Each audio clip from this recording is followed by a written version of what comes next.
B'ezrat Hashem, we are in B'yam Darkecha on Pesach, in Perek Vav, Avodat Shar Yamei Pesach, the work of the rest of the days of Pesach. Right? The lights, exactly. The lights that we got on the first night,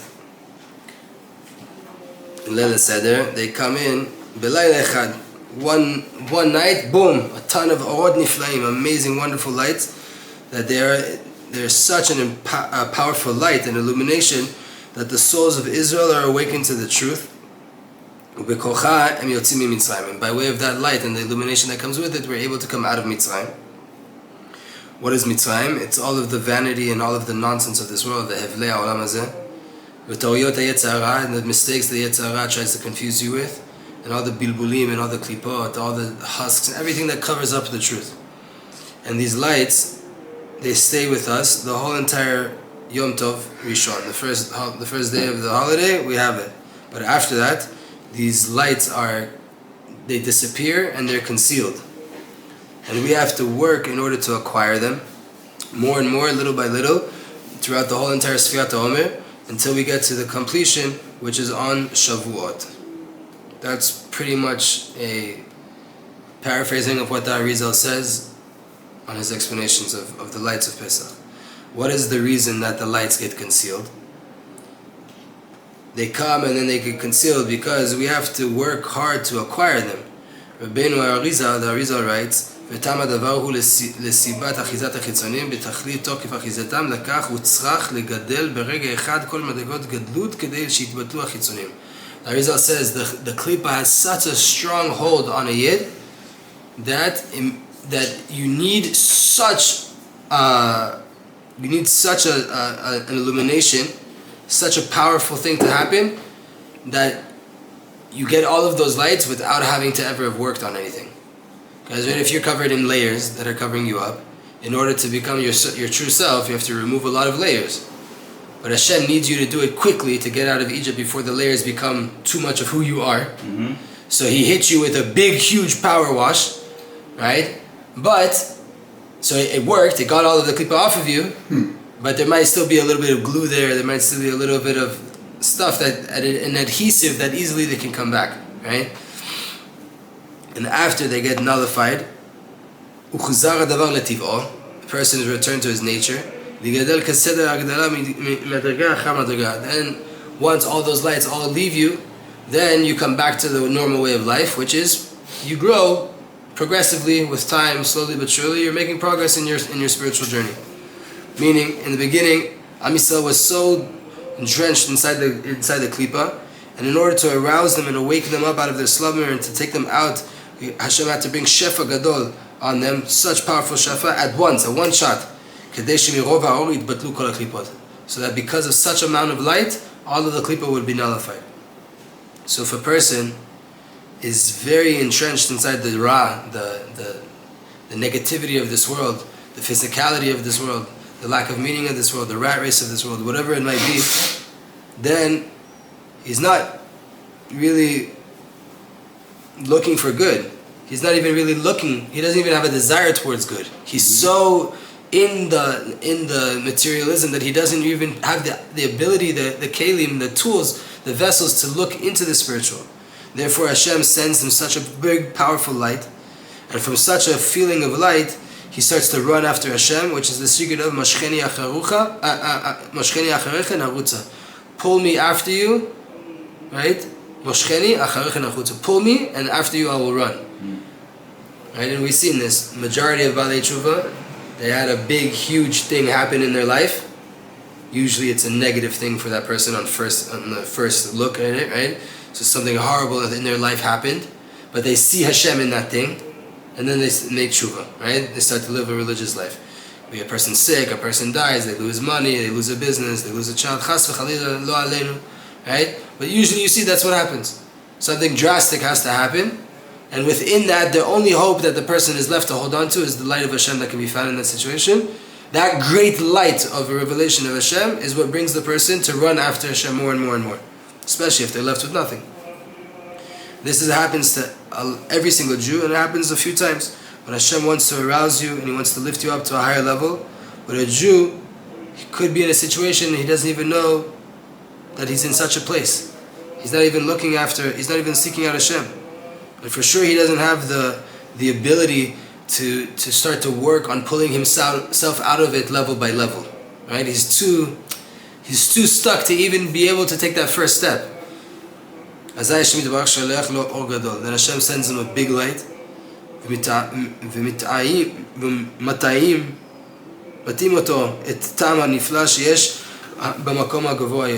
give you a taste of what is this amazing light that is found on the higher levels. Then, after you've tasted the good that's there, your soul now knows the truth, and you have the power to work harder on getting that new level. This is the secret of what especially the Hasidim, that they get the babies to lick the honey off of the letters. Right? The first thing they do, the first day of school, you lick the honey off the letters. Why? As a child, your brain is like a sponge. Once you feel honey connected to Aleph, for the rest of your life, honey is connected to Aleph. The metikut, the sweetness that's inside those letters, it stays with you. No matter what happens in your life, Aleph Bet is Aleph Bet. It's gefalt, it's geschmack, it's tasty, it's good, it's right. That's the whole idea. In the Torah Chacham, which is the path in Kabbalah that Rav Itchamar goes on, the main student of the Rashash, and the Chavruta of the Chida, the Torah Chacham explains that the mochin, the intellect that we're dealing with on the Leila Seder is called mochin of ibur, of like pregnancy, right? Like a fetus inside, an embryo nursing from within the stomach, right? It's still one. It's not even in this world. It's not even real yet, right? And then throughout Sfirat Omer, we're dealing with what's called Yenika, nursing, right? So now the baby's here. It's a little baby and it's nursing. That's the days of Katnut, what they call. When is the birth? Right after Leila Seder, right? And then from the whole entire sphere, we're dealing with Yenika. We're dealing with a level of nursing. And on Shavuot, we get to Gadlut. And you become an adult, you become responsible, you receive more intellectual light that you worked on, and expansion that was earned, that stays with you, right? Because you worked on yourself the whole entire time. It goes according to your on the Leila Seder has nothing to do with how you acted, right? You could be in the Memtet Sharei Tumah, you could be in the 49th level of impurity of Egypt, and Hashem's still going to give you Leila Seder. But over the next 50 days, you have a lot of work to do. And then your Shavuot will be dependent on what was done in those days, right? So how do we acquire anything in life? You have to work. You have to work for it. What was given to us without any work, it's not a true acquisition. Therefore, these lights that we received on Leila Seder, they leave us.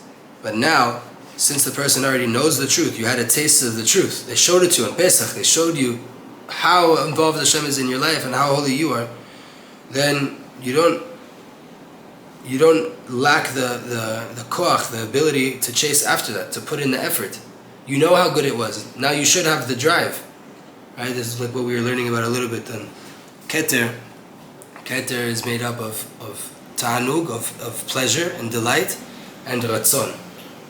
Right? The pnimiyut of Keter, the most inner part of Keter, is the pleasure that we feel in life. Meaning the number one thing a human being wants in life, this is what the Ramchal says as well, is pleasure.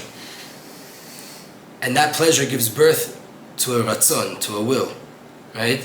So same thing here. The first light that we received on Leila Seder was so tasty, was so good for our neshama, that now we should have the koach, meaning the ability, meaning the willpower, to go back to that level and to taste it again, to try to work towards getting it. So you have to put in this work little by little in order for you to really make this acquisition. So too, on this holy night, we received such powerful lights, but since we didn't do anything to get them, then now, the day after Yom Tov, right, we have to work hard to get them. We have to try to acquire them. Straight after it, we begin Sfirat Omer, which is the Kinyan Emunah, the acquisition of Emunah, and the midot, the rectified emotions that you should have in your heart, in actuality, applied. And slowly but surely you work, right? Chesed sheba chesed. You work on your love. You work on limiting your love. You work on balancing your limits of love. You work on not letting your love be interfered. You work on making room for other people to be loved, for you yourself to be loved. You work on loving Hashem and taking everything in your life back to the love of Hashem, right? And then you start to do actions that live that out. And every week you're going from level and level and level, working on yourself in actuality. Like the Arizal says, from the second night onwards, we return back to bring down those original mochin, those original lights that we got on the first night of Pesach, but they left. And now they're coming back according to the proper categorization that they should have came down in, right? They came in at boom, one big boom, and they didn't even have time to get absorbed inside of you. Now we're going to bring it down level by level. We just got 50, right? Think about it. We were on the 49th level of Tumah. And HaKadosh Baruch Hu took us to the 49th level of Kedusha. Like we said, right? That's 100 levels. But there's an order of how to do it. We just got it at once. 100 levels, bam! Now, we're doing it, okay, this light goes here, this light goes here, this light goes here, this light goes here, and the job is to keep those lights inside of you.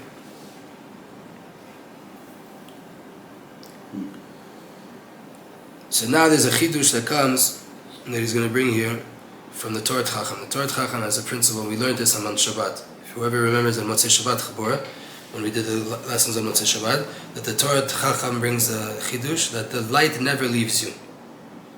Amochin enam mistalkin. The mochin, they never leave you. Meaning, you once experienced something in this world, and you had a light that came down. It doesn't leave you. That's the chidush of the Torah Chacham. Because whenever the Arizal talks about lights, he says istalku haorot. The lights left. They ascended. They left you. Right? The Torah Chacham says no. They don't leave you. They just get concealed. They just get covered up. But they will never leave you. So that's just the introduction to this next section. So we have a question. He brings the question. What benefit did I get from getting all of that light on Leila Seder if it's just going to leave me a couple hours after that? What was the purpose? Why did I need such a big light to come down on Leila Seder? Because I was the negativity has such a grasp on me that I needed such a big light to get me out of it.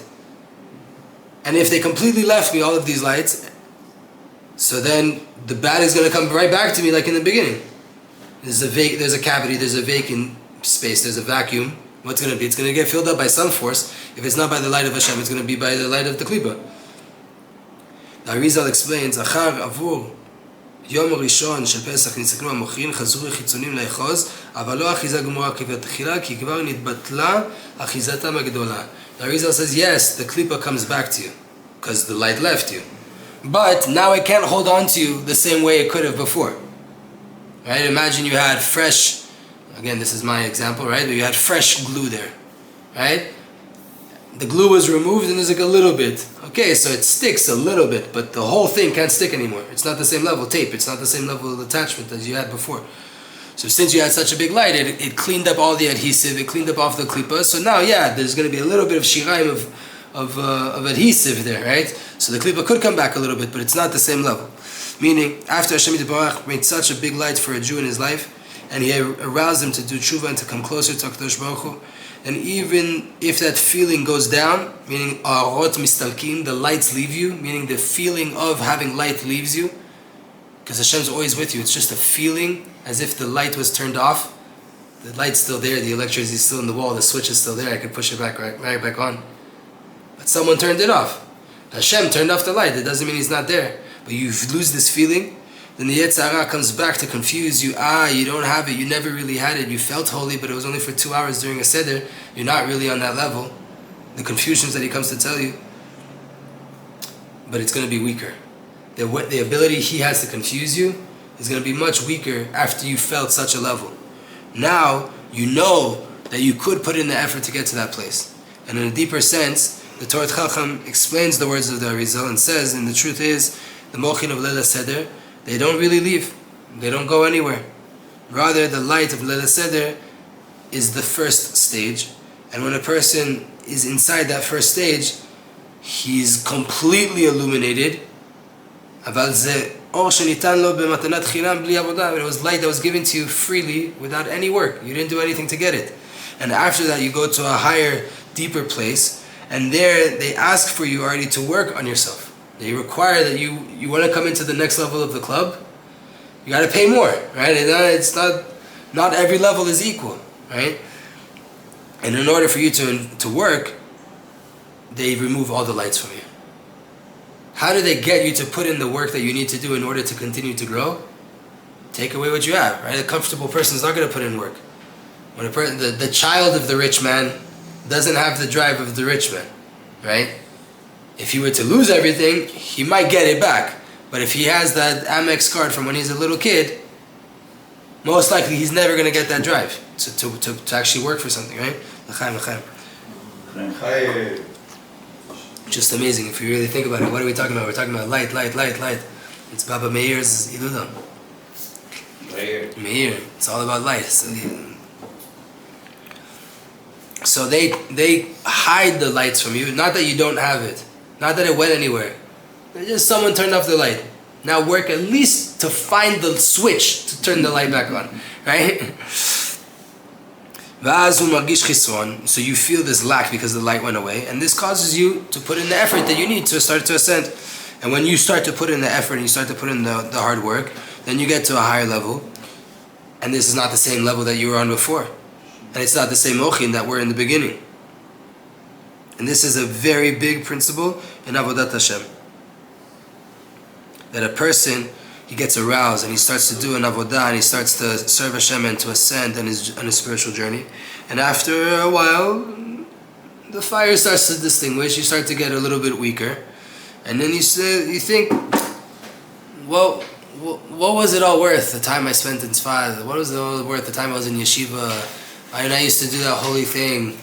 Look where I am now. I'm not even on the same madrega. So what did it even do for me? This is not a true descent. This is just levels of ascension. And after a person merited and he conquered the first level, he starts the second level. It's more internal, it's deeper. But since it's the beginning of a new level, it's katnut. It's a level of constriction, right? And it seems as if you fell, because you were at the height of the previous level, and now you're at the bottom of the next level. But it's the next level. You're not lower. You didn't fall back. You fell forward, right? You're like, you did so well that you're starting from the bottom of the next level. What's a mashal? A person wants to go inside a house that has many levels. Whoever remembers this, we did this when we did the Shiurim and Katnut, right? So you try to go up to the first level, you try to go on the stairs, you go to the first level, and you made it to the first level. After a while, you want to go to the second level.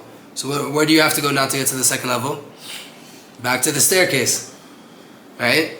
And now you have to go. You already went on the stairs. You were already on the stairs. Why are you going back to the staircase? Because you're trying to get to the second level, right? But it's always dark on the staircase. There's also dark in the staircase. You have to look for the light, right? And not only that, but when you get to the staircase, are you going back to floor 1? No, you're going up. So you haven't even been on those stairs before. It's not the same stairs that you were already on. It just appears that it's the same thing because the whole staircase looks the same way from the bottom of the building to the top. But every room is different. And the levels of the stairs between the levels are different, right? It's just the way that we look at it. If we always want to be in like a basa mode, upset mood, then yeah, things seem like they're repetitive. But if we have the proper eyes, we'll see how, no, it's a pele, it's a wonder. And I always give this mashal whenever we talk about this. Whoever played video games or Mario, you know that when you beat the first level, the second level is a little bit harder. And you get 3-4 lives to play the game. You might lose 2 lives before you beat the level. Right? The fact that you died within those 3 lives in the video game, does that mean you fell back? You failed? You went back to level 0? No, you're within level 2. You tripped up the first 2 times because it got harder. If the game was the same difficulty every single level, you would never play it. The only reason that you want to go from level to level is because you have the difficulty of beating the level. And then when you finish the first 7 levels of section 1, you have a boss that you have to defeat. And he's harder than all 7 levels together. Right? And the classic game to bring this mashal to is Mario. And what are you doing in Mario? You're in Tzinorot Shefa, pipes of Shefa going up and down looking for the lost princess. It's the whole entire thing, right? With a few mushrooms on the way. So And coins. And coins. Zat Hashem, l'chaim, l'chaim. Some people find more mushrooms than coins. Some more coins than mushrooms. Get stuck on the mushrooms. They forget about the coins. And what does Rabbi Nachman say at the end of the story? What does Rabbi Nachman say at the end of the story? Somehow she was found. And we don't even know, but somehow she got found, the last princess, right? So I asked Rav Yitzchak. According to the staircase, Pesach is like the elevator. Nachon, Pesach, you were lifted with a jetpack and a helicopter and dropped off in the VIP penthouse that you didn't even have to see the bottom. Like you were... Elevator straight up. Right? I asked Rav Yitzchak 2 years ago on this night, the next second night of the Omer. Shalom Aleichem.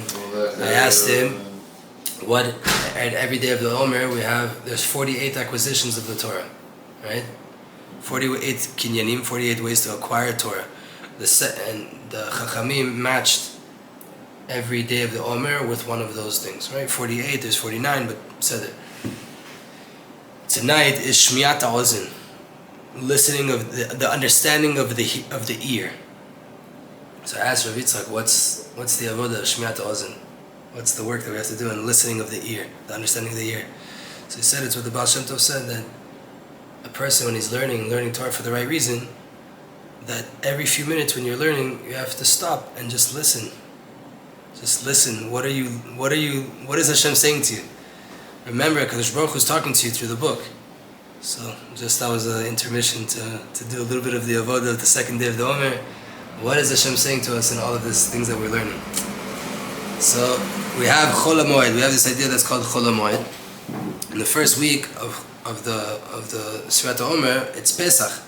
Right? All of this katnut and this work that we have to be doing, the first week, which is the week of love, is done through Pesach. And you should, supposedly here we have to understand here, these lights left us after the first day. So then why are the days after it considered a Chol HaMoed and a Yom Tov? If these lights left, so we have to understand what is the avodah, what is the work that we have to do now in the rest of the days of Pesach. And why are we not allowed to eat chametz? And why do we eat matzot? And how does it connect to Sfirat HaOmer? The explanation is that there's 7 weeks of the Sfira, and they are working on building and acquiring the 7 holy midot that we have. The first week is Chesed, which is a revelation of the influence of Hashem in the world, because the truth is that the whole entire creation is just an outcome of the Shefa of the light of Hashem. Right? Hashem wanted to bring down light. The whole entire world is just created because Hashem wanted to bring down light. And He wants to give existence and love to the world at any given moment. Ba'avato v'chesdo, with His love and with His kindness. And our work is to go inside this emunah, this recognition, with as much depth and as much feeling as possible. And so we have such a level of clarity and emunah that we will come to a place where we can see that everything is just Hashem, and we will merit to go into more loving of Hashem and to nullify ourselves to Hashem. So Midat HaChesed includes inside of it all of the midas that come after it, right? Gvura, Tiferet, Netzach, Hod, Yesod, Malchut, it's all included also inside Chesed. Therefore, the whole first week is Moed. It's like this holiday time. Oh, yeah. Ki bo nichnas Midat HaChesed, because during this time, the midah of Chesed is coming into the world, which is a recognition in Hashem, and is the root of all of the midot that could come after that. Any emotion that you come, it comes after that already. But Yamei Chol HaMoed enam yamim tovim. It's not Yom Tov Gamur. It's not a complete holiday, right? Where we have no melacha and things like. We're in this twilight zone, right? We're not a holiday, but it is. I asked Rav Yitzchak to dedicate a book to me that he gave me. He said I can't write on Chol HaMoed, right? Bring it back to me. I was no, this you get in Divrei Torah, right? But like, but there's this inyan, right? Like, is an artist allowed to paint? There's things that we can. It's not pshut. It's not. We're not in a regular weekday right now, and it's not a complete holiday either. The reason is since the Chesed comes down throughout the whole entire week, we find that Nimtza shebiyamei Chol HaMoed adayin ein ha'or shalem. These days of Chol HaMoed, the light is still not complete. And only once we get to the Shvi of Pesach, the 7th day of Pesach, is the light complete of Chesed, and then it becomes a Yom Tov. So you see that, like, the first week of the Sfirat Omer includes all of Sfirat Omer inside of it. But it's not complete yet. On the night that it becomes complete, we start a Yom Tov. Right? It becomes like this holiday that all of Chesed, meaning all of the Midot, Chesed, Gvura, Tiferet, Netzach, Yod, Yesod, and Malchut, we're all rectified. Let's celebrate Yom Tov. So what's the day? What's the work of every single day?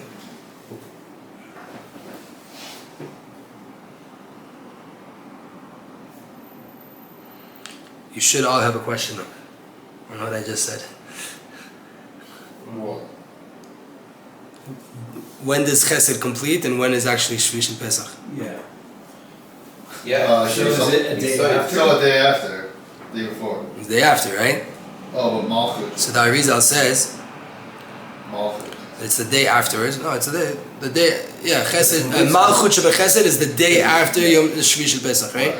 So the Arizal says, even though that's the case, since the 7th day of Pesach comes down Yesod Sheba Chesed, that's the main thing. Yeah. Therefore, it counts as if it's already complete. Because Malchut is just like the fruition. Once you rectify Yesod, it goes to Malchut. It's the last All the one. content is already done. Right. It's just now bring it out, It's right? just everything together. It's not.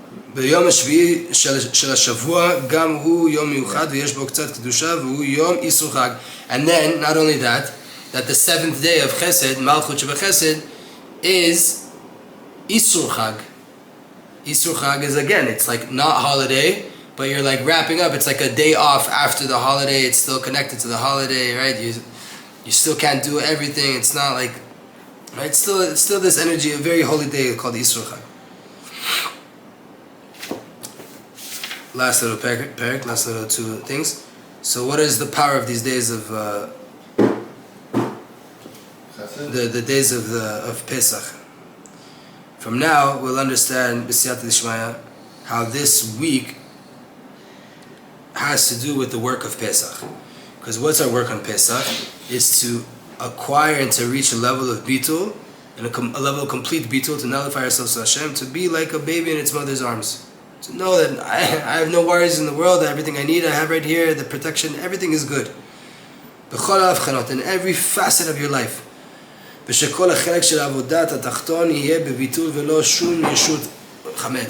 everything that you do down here, your tefillah, your work, for your family, your learning, everything should be done with real bitul, meaning with no ego, with no pride, with no chametz.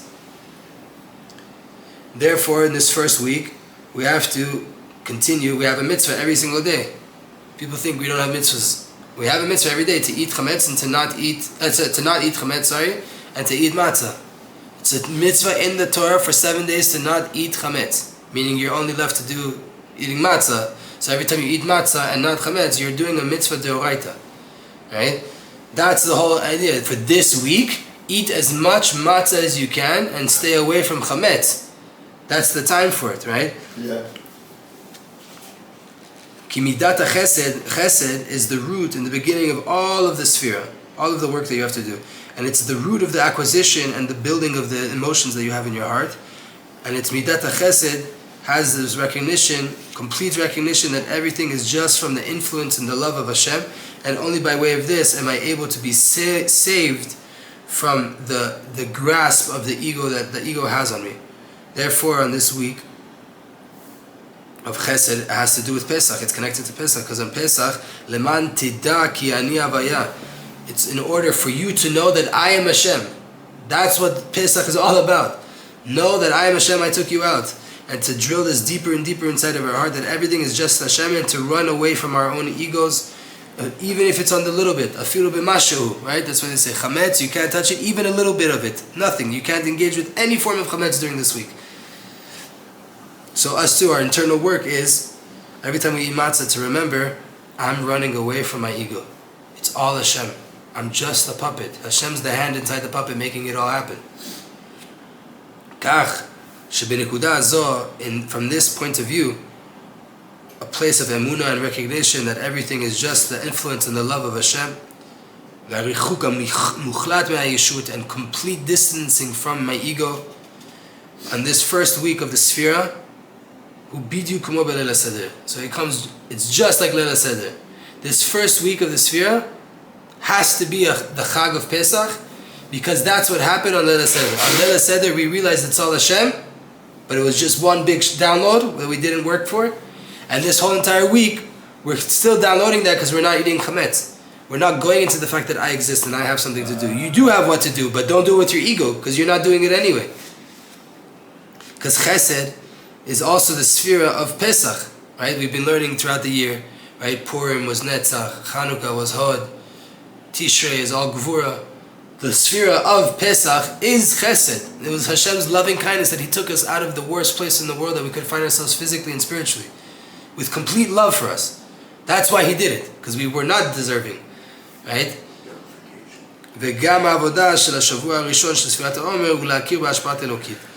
Part of your work that you have to do in the first week of Sfirat HaOmer is to recognize godliness, how much Hashem is bringing down for you, how much He loves you, how much He's giving to you.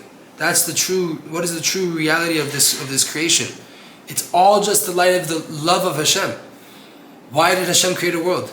To do good, to give good. Good is chesed. Creation of a world, chesed. Right? That's the whole entire idea. The book will go into it later and later. But in general, the first week of the Sfira is Chag Pesach, and we eat matzah.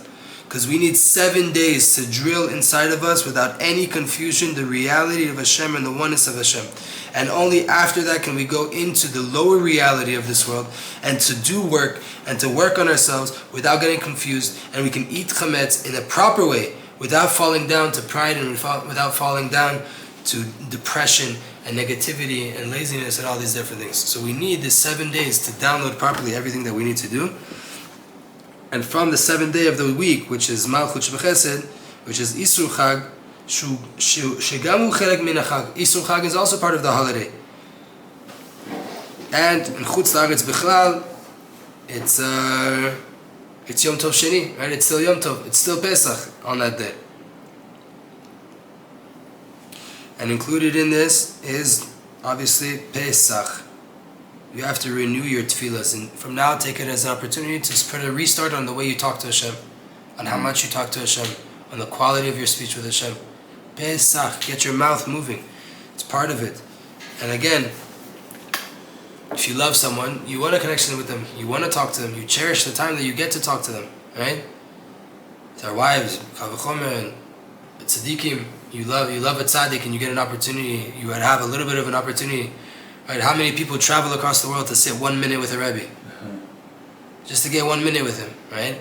And if you really loved him, and you would do it, right? It would be worth all the money in the world if it was that big for you and it was such an opportunity. So too, HaKadosh Baruch Hu is just waiting to hear from us. This is the week of love of Hashem towards us, the week of our love towards Hashem. Let's use our mouth to express it a little bit, especially when we're in a 7-day period that's called the moving mouth, the talking mouth, the conversing mouth. Zat Hashem Yitbarach.